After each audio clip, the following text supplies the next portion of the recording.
তেলা নিয়ে নিলাম, তেলও দিয়ে দিচ্ছি পরিমাণ মতো বেশি করে। আজকে রাইসের স্বাদে পোলাও রান্না করব, একটু ভিন্ন রূপ দিয়ে পোলাও রান্না করব, তাই তোমাদেরকেও দেখাচ্ছি।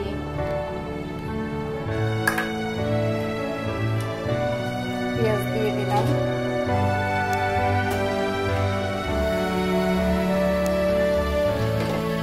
পোলাও একটু ভিন্ন স্বাদ দিয়ে রান্না করলে কেমন হয় তাই তোমাদেরকে আজকে দেখাবো।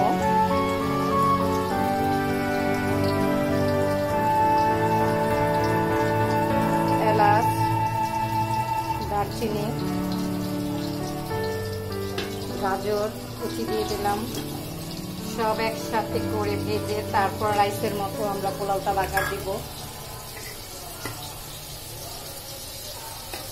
কিছু কাঁচামরিচ দিয়ে দিলাম, ফালি করে রেখেছি। একটা কালারফুল পোলাও রান্না করব। পোলাওটা এমনি স্বাদের হয়, তারপর একটু ভিন্ন রূপ দিলে দেখতেও ভালো লাগে, খেতে একটু ভিন্ন স্বাদ পাওয়া যায়।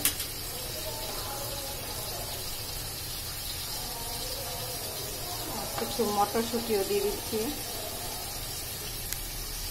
মটরশুঁটি দিয়ে দিলাম।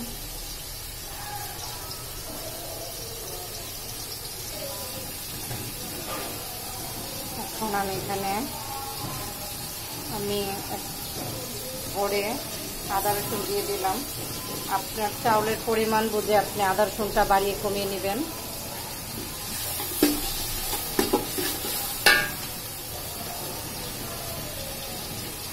স্বাদ মতো লবণ,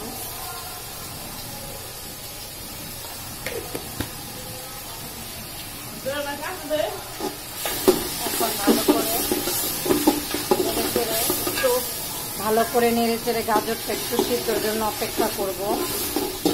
গাজরটা আমি কাঁচা দিয়েছি, এখানে বাদ দিইনি। মশলাটা ভাজা হয়ে আসলে আমি চালগুলো ছেড়ে দেব। এখন চালগুলো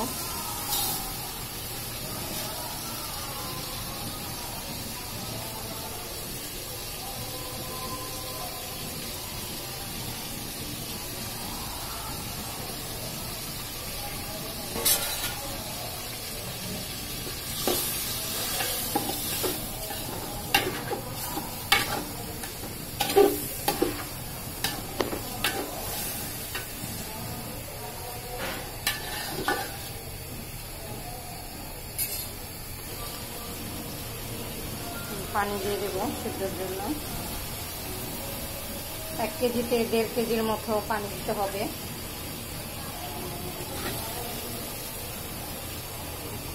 আপনারা একটা চাউল মাপার পর দিয়েও মেপে নিতে পারেন পানিটা, বা মগের সাহায্যে মেপে নিলেন। 1 কেজিতে 1.5 কেজির মতো পানি লাগবে আমার। এখন ঢেকে দিলাম বলক আসার জন্য। 2টো ডিম নিয়ে নিলাম পোলাও দেওয়ার জন্য। ডিম 2টো গুঁড়ো করে নিব, মচমচে করে দিয়ে দিই।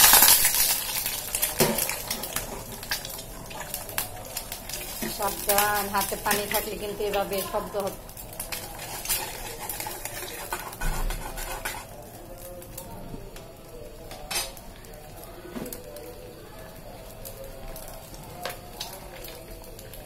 স্বাদ মতো একটু লবণ দিয়ে দিলাম।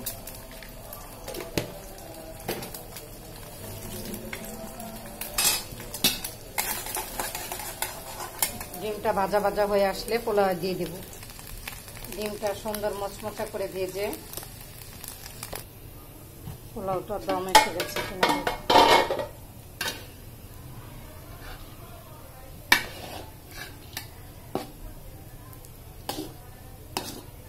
সুন্দর একটা কালারফুল রাইস রাইস ভাব এসে গেছে।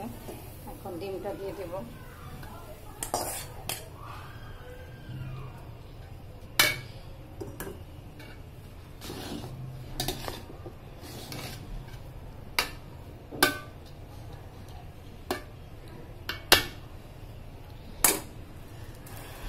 আপনি এভাবে যদি পোলাওটা রান্না করেন ঠিক রাইসের স্বাদটাও পাবেন। ফ্রাইড রাইস যাই বলুন, পোলাওটাও একটু ভিন্ন স্বাদের, খুব খেতে ভালো লাগে। এমন কালারফুল একটা পোলাও। আপনি এটা কিন্তু ডিম দিয়েছেন বলে আপনি ছোট ছোট করে মাংসের গুঁড়াও দিতে পারেন, করে নিতে পারেন, কিন্তু আমি মাংসটা আলগা ফ্রাই করে নেব বলে এটার মধ্যে দিইনি। তাহলে আপনি শুধু এটাই খেতে পারেন, বিকেলের নাস্তা টিফিনও করে নিতে পারেন। এবার আমার রাইসটা কমপ্লিট হয়ে গেছে, কাছ থেকে একটু দেখিয়ে দিই আপনাদের।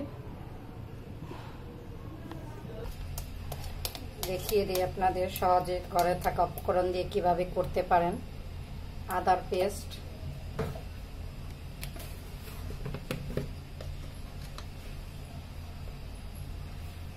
মরিচের ফাঁকি, লাল মরিচের ফাঁকি, ঝালটা আপনাদের স্বাদ অনুযায়ী, চামচ হলুদের ফাঁকি, লেবু 2 পিস লেবু নিয়ে নিলাম, লেবুর রস দিতে হবে।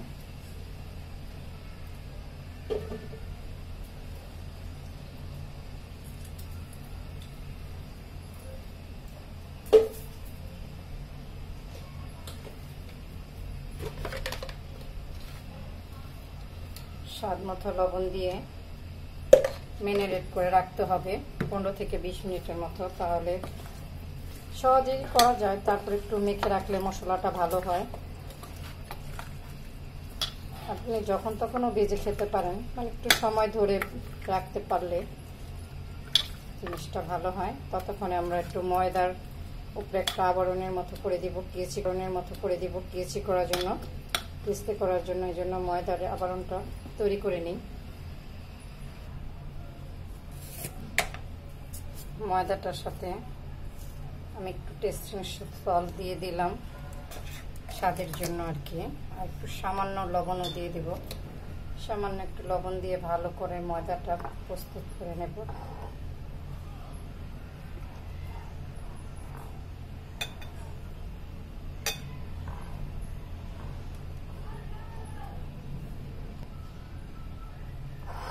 সাথে একটা পানি নিয়ে নিলাম, এটার মধ্যে আমি এভাবে করে পানি, শুধু সাধারণ পানি দিয়ে ঘুরিয়ে আবার ময়দার মধ্যে কোট করে নেব। যতটা সম্ভব চেপে চেপে ময়দাটা এটার মধ্যে আপনি গায়ে লাগিয়ে দিতে পারবেন, ততটাই কুচকিয়ে কুচকিয়ে সুন্দর একটা ভাঁজ চলে আসবে। ঠিক এখন এভাবে করে সবগুলো করে নিতে হবে। আমি ডুবো তেলে ছেড়ে দিয়েছি।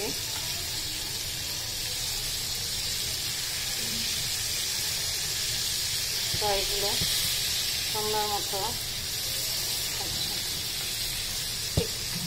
বার্গারের যে ফ্রাইগুলো বা রাইসের সাথে যে ফ্রাইগুলো দিই, ফির ওরকমই কুচকানো ভাব হয়েছে। একটু সময় ধরে ধৈর্য ধরে ভেজে নিতে হবে।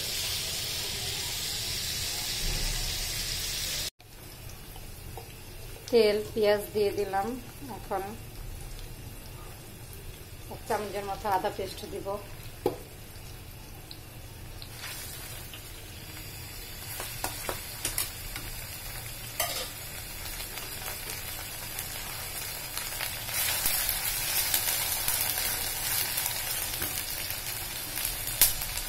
এখানে আমি কিছু সবজি সিদ্ধ করে রেখেছি, পেঁপে আর গাজর, এগুলোও দিয়ে দিব।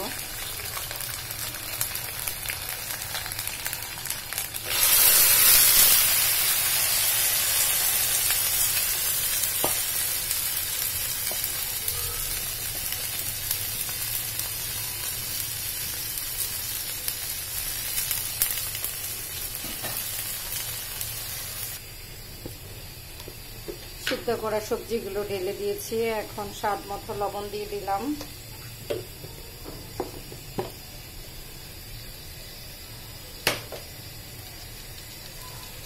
সামান্য একটু চিনি ছিটা দিয়ে দিলাম, সবজিটার স্বাদটা ভালো লাগবে।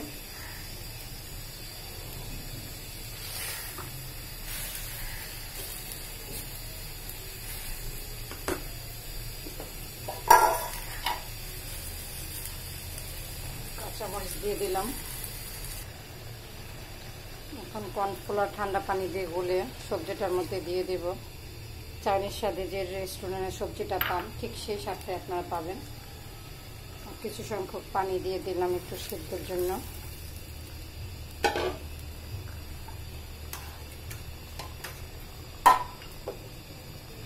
মুরগির সিনার মাংসটা একটু সিদ্ধ করে ঝুড়ো ঝুড়ো করে রেখেছি, এটাও দিয়ে দেব।